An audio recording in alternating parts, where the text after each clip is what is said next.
Magandang hapon, magandang umaga, magandang gabi kung kailan man ninyo mapapakinig ang aming Season 2 ng Tindig Pilipinas Podcast, third episode. Ako po si Sylvia Estrada Claudio, Doc Guy po ang tawag sa akin, host po ng Tindig Pilipinas at co-convener.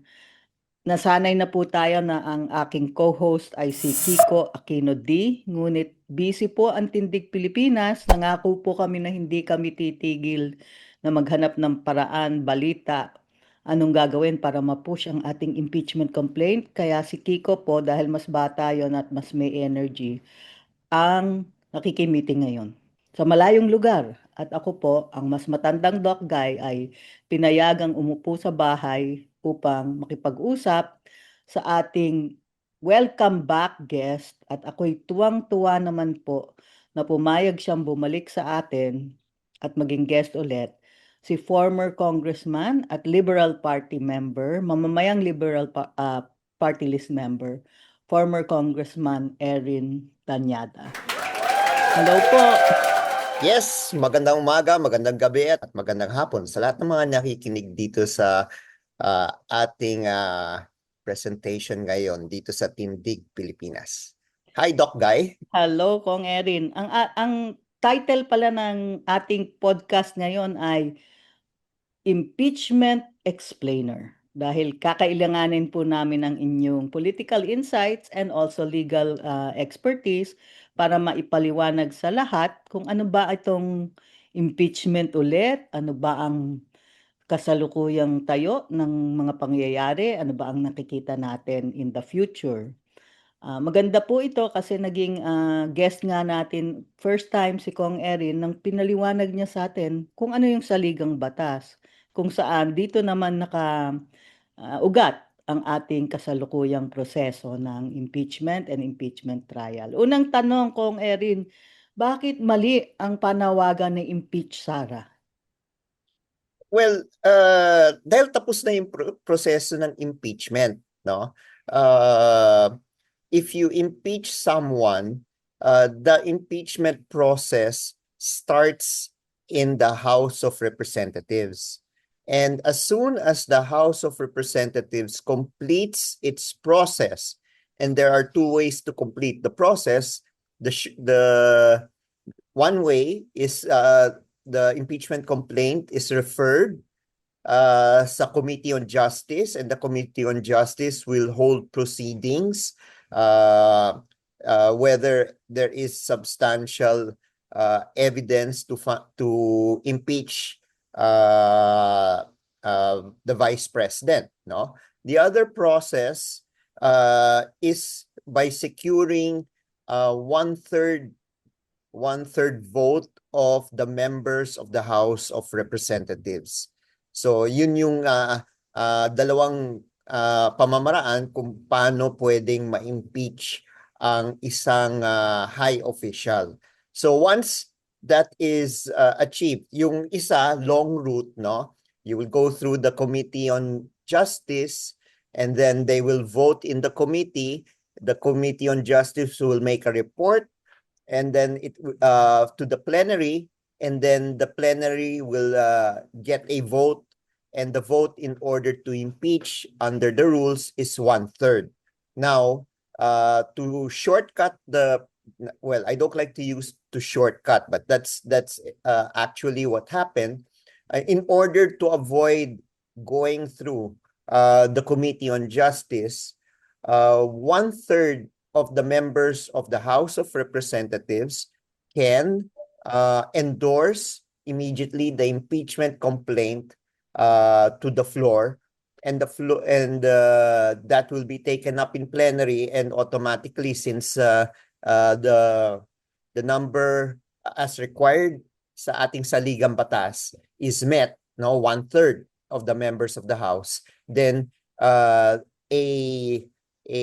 high official is considered impeached. So the process that will happen in the Senate is the trial, whether the high official is guilty or will be not found guilty of the articles of impeachment that was filed. So yun yung rason kung bakit hindi tama yung panawagan impeach Sara. Na-impeach na siya.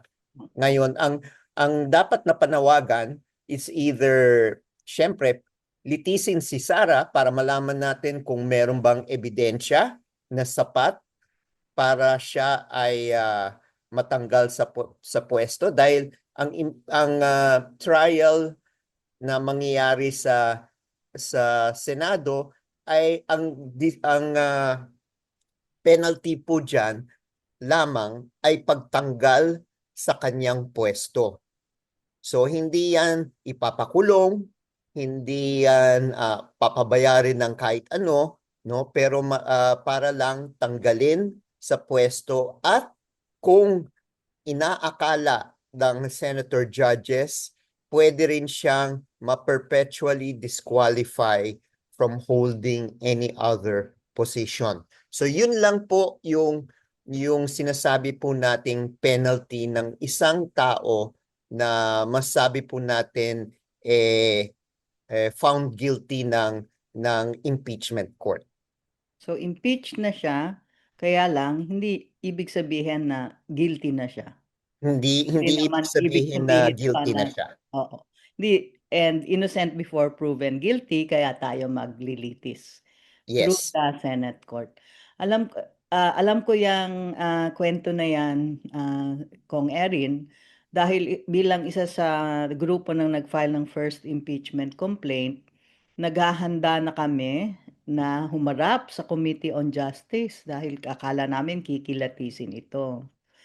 At ang nangyari, medyo na-relieve kami kasi yung tatlo yan tatlong grupo ng mga mamamayan. Tapos yung pang-apat na siyang finorward na impeachment complaint or articles of impeachment ay yung final ni Sandro Marcos.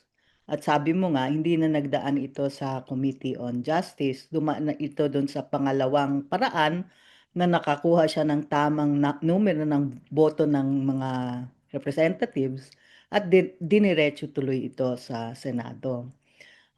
Binabalikan ko rin to, Kong Erin, kasi ito yata yung naging basihan ng isa sa mga pinacertify nung Senado nung iniiwasan nilang ituloy yung trial, yung pinapacertify yata sa Kongreso na hindi nag-violate nung 1 year rule, no? Pakipaliwanag mo nga ano yung naging batayan ng Senado na humingi ng ganong certification at kung bakit yung iba namang constitutionalist o mga lawyer na katulad nyo ay medyo hindi natuwa doon sa ganong reasoning ng Senate. Well, nakasaad Doc guys sa ating saligang batas kasi you can only file one impeachment complaint per year, no? And ang tinatanong ng senator judges based on their acrobatics, no, whether what they did is correct or wrong, is that they wanted to find out if this question of abiding by the Constitution, no, yung fourth impeachment complaint was based on the 1987 Constitution, that they did not file the 1 year, they did not violate the 1 year ban on successive impeachment. So there was a decision before in the Francisco case, no, when is impeachment considered initiated. So very clear doon na kailangan dumaan sa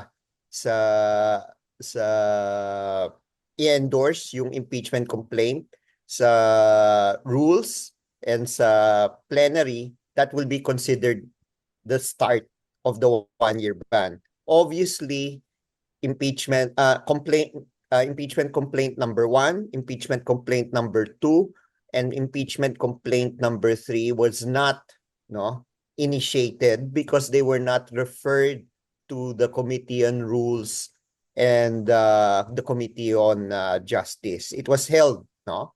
So there was nothing to declare that there was a violation on the one impeachment complaint per year. So that is the Francisco doctrine during the impeachment complaint of Justice Davide, Chief Justice Davide. Now, what the experts are saying is that you cannot question the acts of the House, no, because that is you should presume that they have complied with what is stated in the Constitution. As a matter of fact, it is not the business of an impeachment court to question that. The proper party to question that would be the person being impeached and not the impeachment court. So yun yung mga debate na nangyayari ngayon sa iba't ibang mga law school kung tama ba yung ginawa ng impeachment court or not, no? So syempre ang sagot ng House of Representatives in the 19th Congress, we followed the process underlined by the 1987 Constitution. Alam mo, Kong Erin, para lang sa sarili kong kaalaman din, yung per year pala, yung year na kung 2024 nag-impeach kahit December, pagdating ng 2025, 1 year na yon. Hindi, kailangan ma-refer. Ang impeachment complaint is initiated once it is referred to the Committee on Rules for proper disposition. If you remember, Doc Guy, all three impeachment complaints were held by the Secretary General of the House of Representatives. So this is the argument that it has not been initiated. Just to give an example, for example, in the first articles of impeachment, yung December, no, 2024, after na-receive yan ng Secretary General, no, kung yung Secretary General ay finorward kay Speaker at yung Speaker ay finorward sa Committee on Rules, once that process starts, it is considered as initiation, and therefore the 1-year ban will start. So if that happened in December 2024, no, and the impeachment complaint sabihin natin is not successful, no, you cannot file any impeachment complaint until after December of 2025. I see. Mukhang yung kinasama namin ng loob na dinelay kami, nakabuti pala sa amin yun. Yes, nakabuti dahil the impeachment complaint is not considered initiated kasi hindi inaksyonan ng Secretary General by forwarding it to the Speaker of the House, who would eventually forward it dapat sa Committee on Rules for proper disposition. At na-appreciate ko rin, Kong Erin, yung parang inisip ng ating constitutional framers na talagang ingat tayo sa proseso, no? Kasi kahit binigyan ang ordinaryong mamamayan katulad ko ng karapatang mag-file ng impeachment, napakaingat naman kasi ang ating House of Representatives ang binigyan ng sole authority or capacity or mandate to decide kung tatanggapin nila yan, kung may sense ba yan, kung may ebidensya ba yan, kung papayag sila. Sila, walang iba, 'di ba? Ang ating House of Representatives lang at Yes. maraming makukulit diyan, 'di ba? Kaya medyo mahirap mag-prosper sana ang isang impeachment complaint sa harap ng ganong klaseng mahigpit na proseso. At ganon, hindi rin naman at ibinigay naman sa Senado at sa Senado lang ang paghukom, no? Ang paglitis at didesisyonan kung ang complaint na yan ay totoo ba at guilty or not guilty yung tao. Kaya rin ako medyo nagulantang nung pinakialaman pa ng Senado ang tanging karapatan ng House, no, to determine the impeachment complaint at yung mga proseso na tama tungkol dito. So, sa akin lang, sabi ko nga kung Erin na hindi na-disappoint din ako sa nangyari. Sabi mga nag-acrobatics na lang para sa delay, ano. May pangalawa yatang hiningi ang Senado acting as impeachment court sa ating House of Representatives aside from mag-certify yung House at sinertify naman nila no na hindi nila violate yung one-year ban, yung itutuloy daw ng 20th Congress. Yes. Oo, sumagot naman yata rin na ang ating Kongreso. Ano ba ang naging sagot nila doon? Wala. Hindi sumagot ang ating Kongreso, no? Ang sagot ng 19th Congress, they cannot speak for the 20th Congress. Tama naman, Mm-mm. no? Dahil magsisimula pa lang ang 20th Congress on June 30 at 12 noon. Mm-mm. No? If we're going to be very specific on about it, but actually it's July 1. Pero dahil yung nakasad sa ating saligang batas, all those elected, no, takes their term starts on June 30 at noon. So ito yung sinabi nga po ng ating 19th Congress. They cannot speak for the 20th. So baka ito ay estilo rin ng ating impeachment court, no? Bagamat wala ito sa wala ito sa saligang batas na kailangan itanong yung ginawa ng impeachment court ng House of Representatives sa proseso na sinundan nila at kung tama rin na itanong kung itutuloy ng 20th Congress yung impeachment. Wala yan sa saligang batas kaya nga sabi ng mga experts hindi dapat tinatanong yan dahil continuing body ang impeachment court, no? So this is the debate, but yung pampalubag na loob, or I wouldn't know whether the term is pampalubag na loob. What is interesting here is that on the same day that they quote unquote remanded, no, the articles of impeachment to the House, they also issued summons Mm-mm. to the Vice President, no, to file her answer with regard to the articles of impeachment.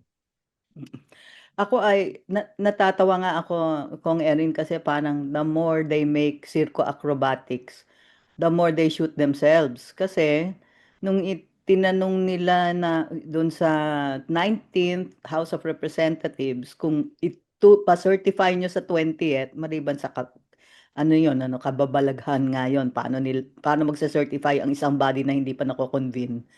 Pero tama ba yung interpretasyon ng marami na ang ibig sabihin ng Senado doon, tuloy sa 20th Congress ang impeachment kasi pinapa-certify na nila sa natatawid.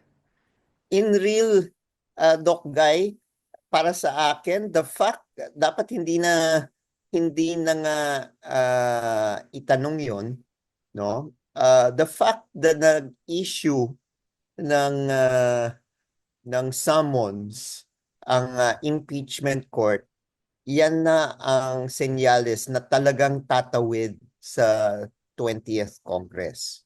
Okay. So para sa akin hindi it may be superfluous, no? Yung act ng impeachment court, pero pwedeng lang na nga natin sabihin sige na nga para at least maniguro sila sa ginagawa nila bagamat maliwanag rin, no? Ewan ko kung nakita nga po ninyo, Doc Guy, yung dating Senate President natin who handled an impeachment case, no, former Senate President Enrile even mentioned, no, the duty of the impeachment court is to try the case, and that's it, no. They cannot do anything else except that. Oo. So that is coming from a former Senate President, former presiding officer of an impeachment court na talagang tingin ko tama naman ang observations niya. Yun na nga rin ano, yung isa pa yung tungkol sa summons, nagtatawanan din yung iba. Sabi ni Kong Laila De Lima, ang ating ML representative ngayon sa papasok na Kongreso, kung hindi nyo tinanggap pa yung articles of impeachment at may tinanong pa kayo, ano yung pinadala nyong summons kay Sara? Parang Tama. contradictory rin yon. Pero sumagot na siya, Kong Erin. Si VP Sara, hindi Hindi, ko alam. hindi pa siya sumasagot. Oh, go ahead. Ang pinadala niya was an information, no? May term na ad cotellam to the impeachment court of the lawyers that will be representing her. Okay. She did not answer the articles of impeachment yet. So I What think does that mean, Kong Erin? Pumayag na ba siya? Pumailalim na ba siya sa power no, ng kung impeachment? mayroon term na ad cotellam, ang meaning yan sa English with caution. Okay. So para sa aming mga abogado, pag nilalagay yung term na yan, no, it is not they are not admitting the jurisdiction over the vice president, or they are not yet admitting that they are within the jurisdiction of the impeachment court. But she is already informing the impeachment court that these are the lawyers that will be representing her. And it is my opinion, no? And I think this will be validated in today is June 18. So she had 10 days to file. Maybe in a couple of days, we are expecting, no, that in my opinion, that these lawyers will be filing a motion to dismiss. Okay. But when they file a motion to dismiss, would that then be an acceptance that they are under the jurisdiction? Hindi pa rin. Hindi pa rin. Hindi pa Kasi they're questioning the jurisdiction of the court. At kung hindi tanggapin yung motion, tingin mo tutuloy ng Supreme Court? Possible. There is that possibility, yes. That's why ang kailangan natin bantayan talaga yung convening of the new impeachment court when the 20th Congress comes into play, and that would be in the fourth Monday of July. Most probably the impeachment court will be convened on the following day. Kung July 28 ang SONA, July 29 ang impeachment court. They may ask, no? They may ask the House of Representatives to comment, no? Iniisip ko, Kong Erin, matutuloy ba yung convening of the impeachment court o meron pang pwedeng gawin si VP Sara o yung mga allies niya sa Senado to stop the convening of the impeachment court of the 20th Senate? Well, right now, the impeachment court has convened. Okay. That's for sure, no? What may happen right now, habang sinidye, no, meaning adjourned ang Congress, no, based on the summons that was sent to Vice President Sara, on the last day of the summons, she should have filed her answer. Now, if she does not file her answer, she should have filed at least a pleading, no? My thinking is that she will file a pleading, kaya dahil nga sa the way that she informed the impeachment court of her lawyers, who are the lawyers, her lawyers are, na may word na ad cotellam, there is an intention to file a motion to dismiss, no? So will that be acted upon immediately by the impeachment court? No, not immediate. Number one, what is the reason there? Number one, they will the next thing that the impeachment court will do through the presiding officer is to ask the House of Representatives to comment, no, on the this. Again, we're just speculating dahil hindi pa natin alam kung anong ifa-file, pero tingin ko based on what I read, the way they prepared their pleading, is that there is an intention to file a motion to dismiss. Now, the impeachment court through the presiding officer is to ask now the House of Representatives to comment. No, yan ang proper procedure naman. Hindi pwedeng umaksyon kaagad on its own yung impeachment court and decide, no, without asking the House of Representatives to comment on the motion to dismiss, no, filed by VP Sara. So that is what's going to happen, no, in the next few days, if ever my reading of the acts of the lawyers of Vice President Sara is correct. So it will give time to the House of Representatives to comment, and then after the comment, this is the challenge now for the presiding officer, and I think he will not on his own ask the remaining congressmen, kasi there are 12 only, di ba? Because 12 will be taking their oath in will be considered to have started their term only on June 30. Kaya I doubt if the presiding officer will convene the 12 and act on the motion to dismiss with the comment of the House of Representatives.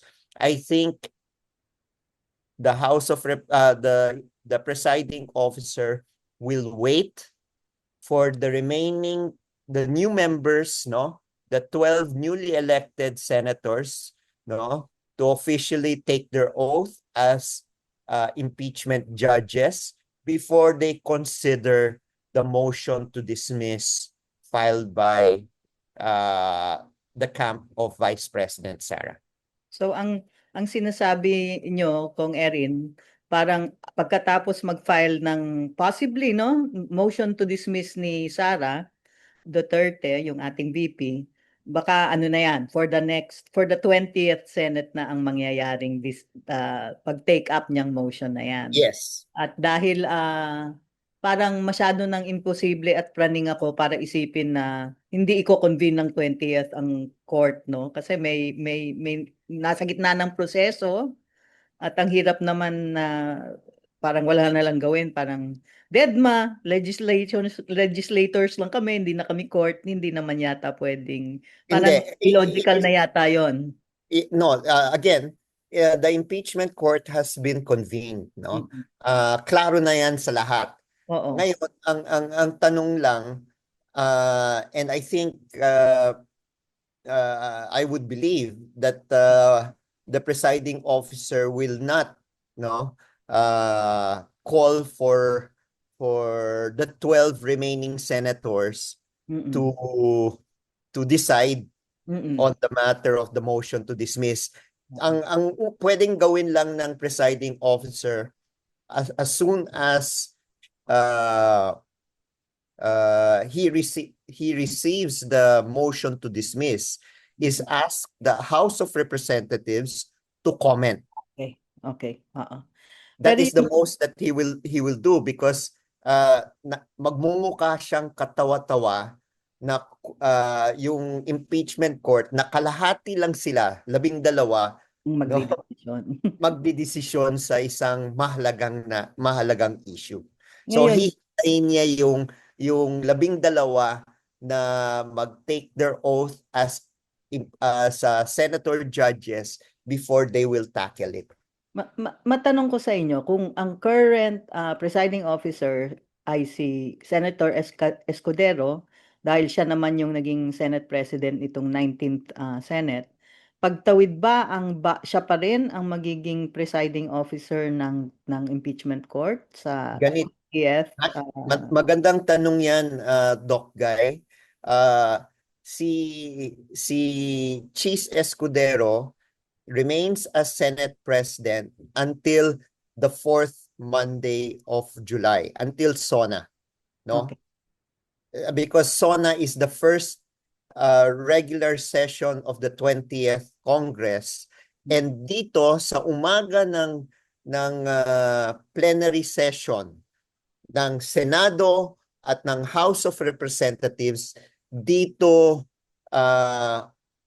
pipiliin kung sino ang magiging Senate President at sino ang magiging Speaker of the House. Ngayon, kung si Cheese Escudero ay makakuha ng 13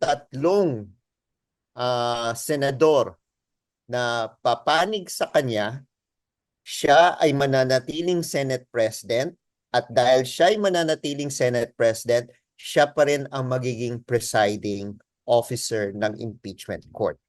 Kung hindi niya makukuha ang 13 senador na papanig sa kanya, whoever Okay.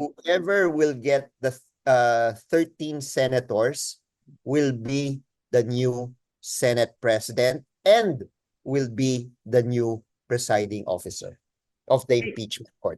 Kung Erin, kung yung mga nag-abogado para kay Sara Duterte ng mga senador, kung isa dyan ang naging Senate President, maaari bang hindi na lang niya ituloy? Na-convene yung court pero hindi na niya itutuloy yung proseso kahit convened ang court?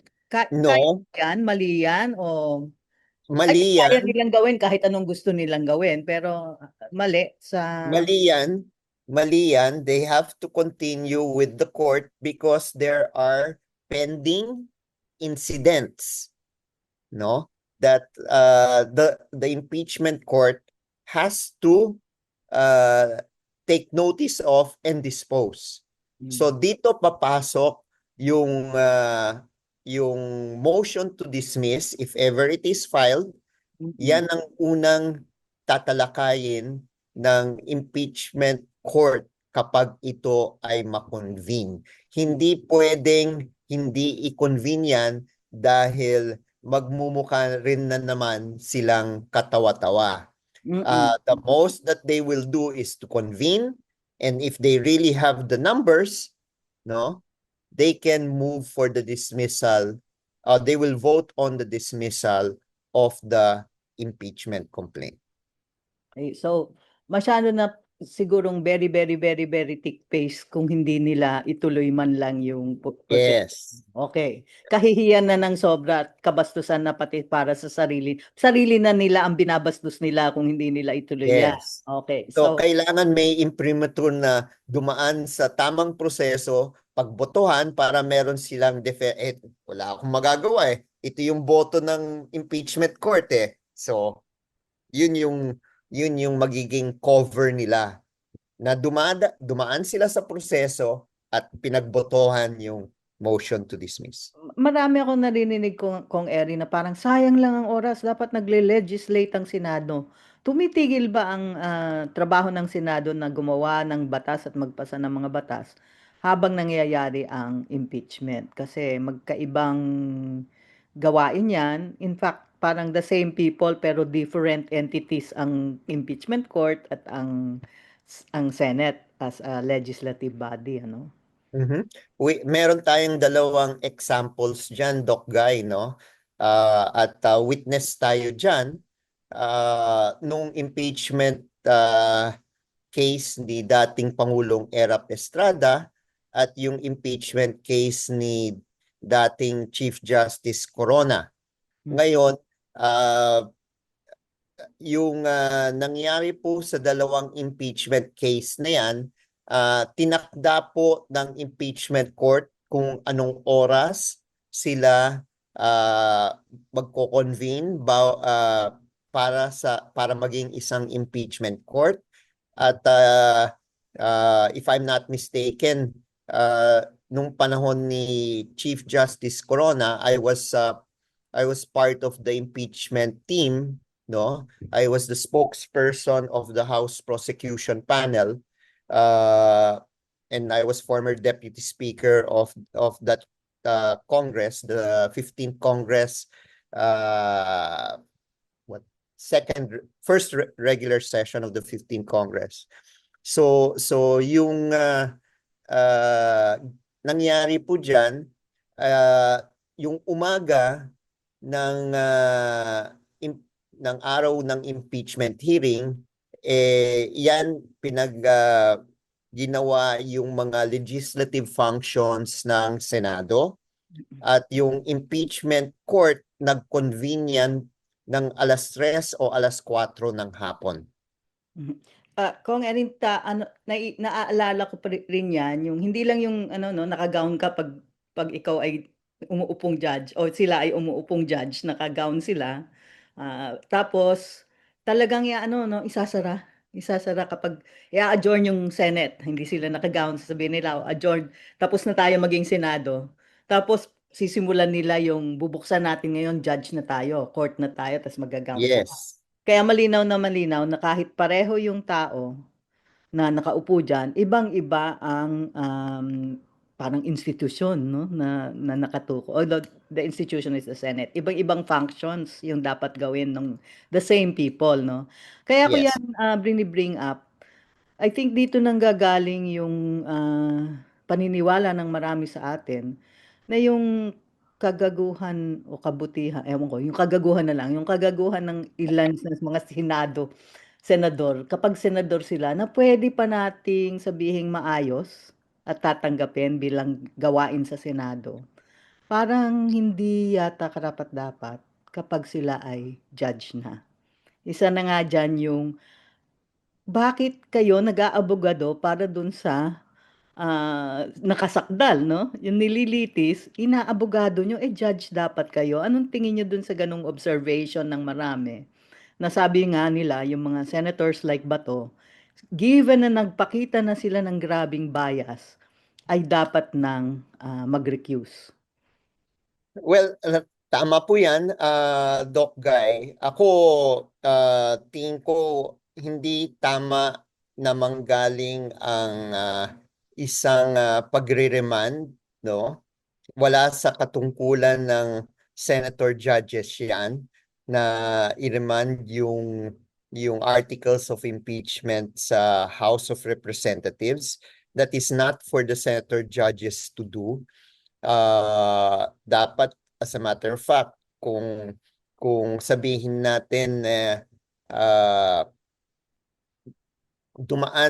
sabihin natin sumagot na si Senator Sara, for example, no, si Vice President Sara ang may tamang karapatan na siya yung mag-move noon, hindi yung mga judges, no? So ito yung masabi nga po natin na hindi naging tama sa proseso at dapat yan, well, uh, uh, nangyari na naman yan, dapat hindi napayagan dapat ng presiding officer. Pero again, there is nothing clear so far with the rules, no, na hindi pwede nilang gawin yan. At the same time, no, wala naman pinagbabawal rin sa rules na pwede nilang gawin. Kaya kaya masasabi nga natin they were threading on maybe thin ice Gray area. with regard to this Mm. dahil there was no clear rules under the Constitution with regard to this.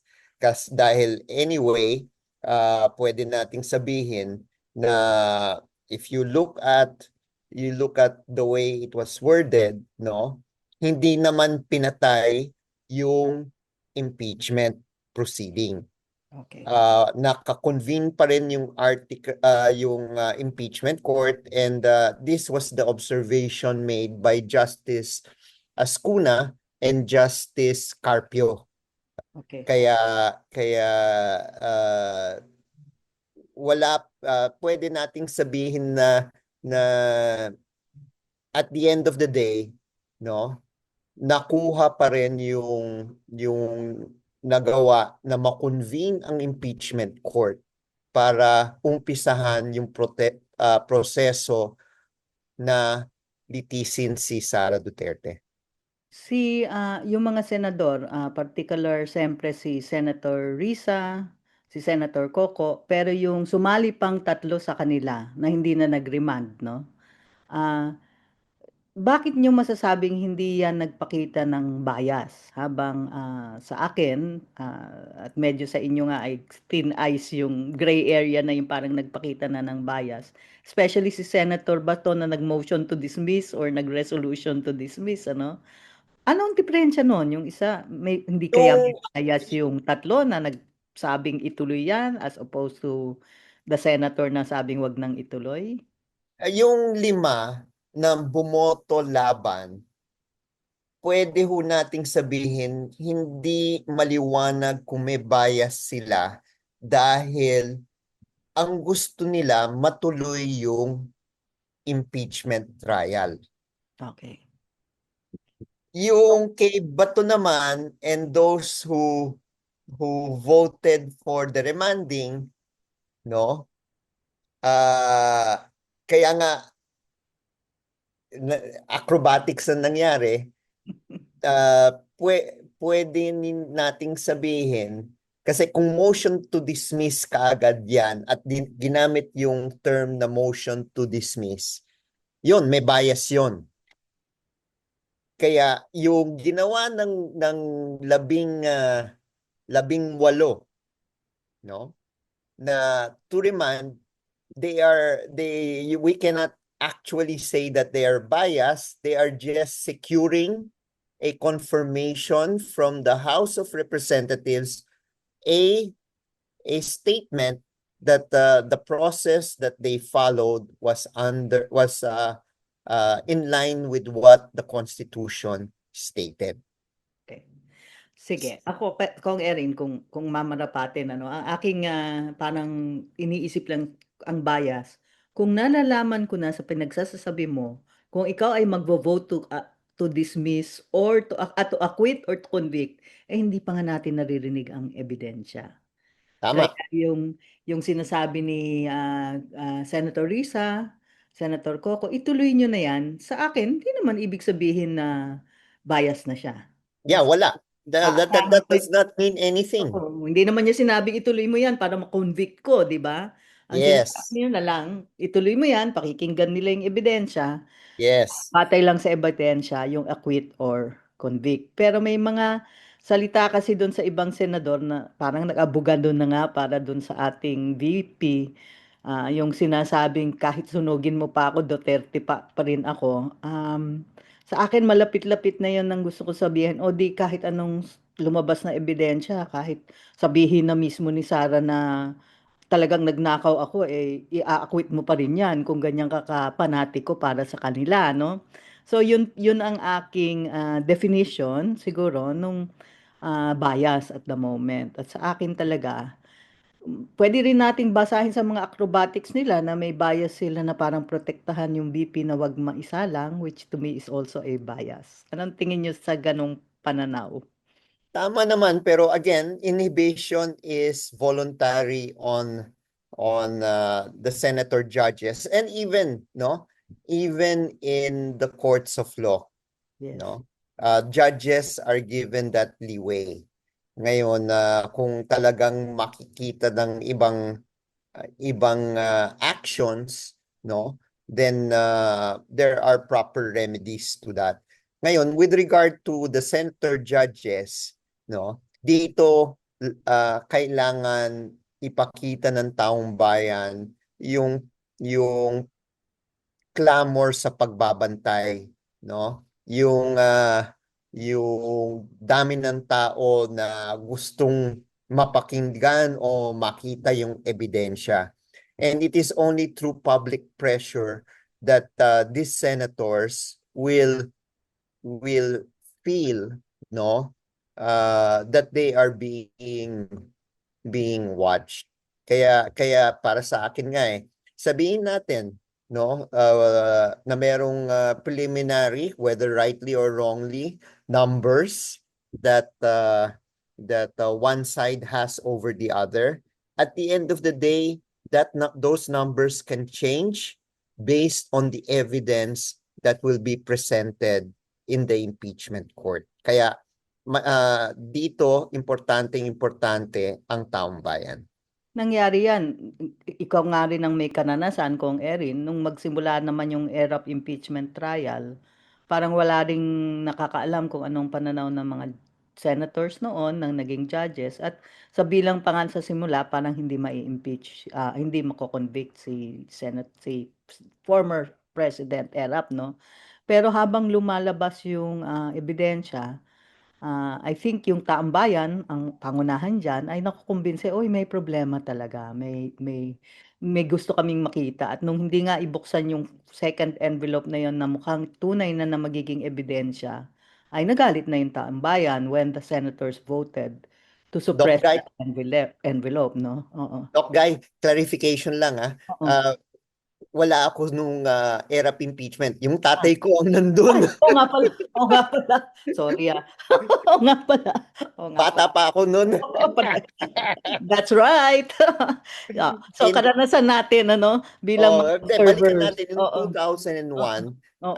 yung impeachment case, yung si tatay po, si dating senador Bobby Tanyada Kapitan. was a member of the House of Representatives. He was part of the House prosecution team at Mm. the time with then Congressman Joker Arroyo, si tatay at iba pa. That's right. Ngayon, kung babalikan natin, ang talagang nakikita nga noon walang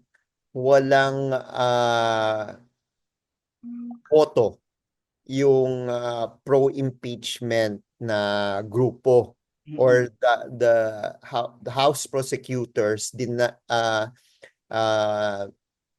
analysis at the time felt that they did not have the votes to convict dahil para sa kaalaman ng lahat, para makakonvict po ang isang high official, dapat 16 out of the 24 will vote for conviction. If 9 senators voted to acquitted po Yeah. ang high official. So this is already you would say this observation is based on discussions of what happened in the 2001 impeachment. The defense team of President Erap at that time wanted to test if they had actually the numbers to not be convicted. Oo. And the defense team found this issue of the envelope, the second envelope, a way of testing, rightly or wrongly, if they had the votes to stop the conviction of Erap. Ngayon, very highly, widely watched, and yung second envelope became controversial because sabi nga ng lahat, di ba? Kung wala naman tinatago, bakit matatakot? Mm-mm. No? Mm-mm. Eh, pinag-isipan na okay, test natin yung numbers natin. If we can stop if we have enough to stop the conviction.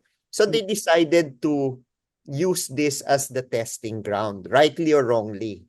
Mm-mm. So obviously they got the majority number Mm-mm. not to open the envelope, no? They won that tactical kwan, but they lost it Ah, eventually because nagalit yung taong bayan. mm-mm. And what was funny, at the end of the day, no, nung binuksan yung envelope, wala naman palang laman. Yeah. So ang lesson ko rin doon at batay din sa mga survey kung Erin no, parang hati ang mamamayan as of now, 'di ba? Whether they feel na guilty or innocent si VP Sara ah mukhang even then ang pinagkakaisahin ng taong bayan gusto nating makita. Yes. Gusto na Uh, ang laki ng 80+%, yung is she innocent or guilty, hati tayo. Mas yeah. marami pa yatang innocent eh. Pero sa survey, malaki yung di ituloy yung trial. Yes. At gusto nating makita. Kaya rin ang pakiramdam ko, anong kinatatakot ni VP Sara kung inosente siya? 'Di ba? Unless may makikita. Pero ewan ko kung ano pang interpretasyon yon. Pero siya mismo parang dalawang salita eh. Okay daw sa kanyang humarap para makitang hindi siya guilty. Pero ginagawa ang lahat para hindi matuloy. So, you Oh, have and to yung question. Oo. Doc Guy, ang kailangan rin tignan, no? Kung talagang wala siyang ginawang masama at sabihin natin wala talagang ebidensya, this might even lead to maybe a possible victory in the 2028 election. Oo. So Oo. why avoid trial? Yes, yes. Sige, last, anything else na gusto nyong ipaabot sa publiko with regards to this impeachment trial? Anything that you think needs to be explained para mas naiintindihan ng mamamayan ang mga proseso at sitwasyon ngayon? Well, kailangan lang bantayan, no? Bantayan yung moves ng House ng Defense Council ng ni VP Sara. Because that will give us telltale signs on what they're about to do. And in the next week, by next week, we will know exactly what their moves are and pwede natin pag-usapan yan. But my feeling is that the fact that she informed the impeachment court of who her lawyers are and used the word ad cotellam, meaning there is a maybe there is a possibility that they will question, no, the jurisdiction of the impeachment court over her and file a pleading moving for the dismissal of the impeachment complaint. So that will be clear by next week. Okay. Ito po meron po akong dalawang Doc Guy Taray part. Parang nagiging ano na mataray ako at the end or some part of the ano. And then I will ask, for the sake of our listeners, pumayag na si Kong Erin dito ha. Sino ang unang girlfriend ni Kong Erin? Kaya, yan ang huling tanong. Pero magtataray muna ako. Kasi sabi daw po ni Bongo, hindi nakakain ng impeachment, kaya bakit tayo nakikialam? Hello! Kung hindi accountable ang gobyerno, kung nagnanakaw ang ating mga opisyal, kung hindi nila ginagawa ang trabaho nila, walang makakain ng mga Pilipino dahil mahirap tayo at hihirap ang bansa. At the other one is special message to Senator Bato. Kapag po kayo ay nakuryente at nag-publish po kayo ng fake news, umamin na lang kayo. Umamin kayo na nakuryente kayo at nag-fake news kayo. Kesa depensahan nyo pa yung inyong fake news. Lahat ng Pilipino galit sa fake news. Kung 88% ang gustong makarinig ng impeachment complaint, 90+% ho. Lahat ho ng nakita ko, pro Lenny, anti-Lenny, pro BBM, anti-BBM, pro Duterte, anti-Duterte. Pati nga ho yung fake news sa entertainment, nagagalit tayo lahat. So please po, just own up to it and say, sorry, I got fake. Okay, now, listeners, I'm sure you were not able to turn me off even if I was making taray because nung first episode, Valentine's, nang intriga-intriga ako kasi tinanong ko kay Kong Erin kung ilan ang kanyang naging girlfriend bago siya ay nalagay na sa napaka-happy na bliss ng kanyang current marriage, no? Ang sagot niyo po kay Kong Erin, if I recall, was how many girlfriends before your current permanent happiness wife? Winilang. My current wife is the fourth. Oo, yun na nga ang pagkaalala ko. Okay, and now the big reveal, kasi matutuwa ko kayo. Sino ho ang naging first girlfriend nyo, Kong Erin? Kala ko, putol na yung kwan eh. Tapos na eh, nakalimutan na eh. Nakahabol pa during the impeachment. Habol, talagang na-miss Oo. ko yung chance kasi sabi nyo naman sa akin, okay naman na sabihin, sabihin nyo na kasi kilig na ako at intriga na silang lahat. Sige, sige, sige, sige. Ang first girlfriend, of course, you'll never forget your first girlfriend or first boyfriend or first partner. Ang first girlfriend ko po ay si Senator Risa Oh, Hontiveros. di ba? Connected yan! Sa Ateneo po yan, ano? Ateneo, nung nag-aaral po kami sa Ateneo de Manila University, nasa college po kami. I am 2 batches ahead of Risa. Okay. At naitanong ko rin noon at ipinagmayabang ko rin, 'di ba, na kung ikaw ay still good friends with your exes, ibig sabihin ay maayos yung dalawang naging panig ng dating relasyon, hindi lang naging sila, ano? At kilala ko silang pareho, si Sen Risa at si Kong Erin. At talagang maayos sila, so they're still on good terms. At prinsipyo ay hindi nawawala at ang friendship ay hindi yata nawawala when you are good Okay, people. Oo. we greet each other on our birthdays. Oh, di ba? I'm so pleased to hear. Okay, Tindig Pilipinas, you heard it here first. Kung kayo ay natuwa, hindi naman lang dun sa aming happy chismis ni Kong Erin, pero dun sa napakagandang information na kanyang ibinigay sa tanong ng siguro nasa isip ng marami kung hindi karamihan ng Pilipino. Kung kayo po ay natuwa sa ating third episode ng second season, remember please like, please share, and please subscribe to the podcast that you can find on YouTube, Spotify. May shorts din tayo sa TikTok. May Tindig Pilipinas page po kami. Don't worry pon, we're seeing your comments and Kiko D and I are planning a special episode where we will answer po your comments. Even the comments that are critical of us, we will answer po. Kasi hindi naman masama ang loob namin kung kayo ay nagdi-disagree, 'di ba? Kasi ito ang ating prinsipyo, kaya naman po tayo magkaroon ng pagkakaiba ng opinyon. Kasi maganda po 'yan para tayo ay makapag-usap at magkaroon ng magandang konklusyon, analysis, etc., etc. So, salamat po ulit Kong Erin at ang final words ko always, Tintig Pilipinas Podcast listeners, I love you all. Goodbye. Salamat Kong Erin. Maraming salamat, Doc Guy. Magandang umaga, hapon at gabi sa inyo lahat. Magandang araw.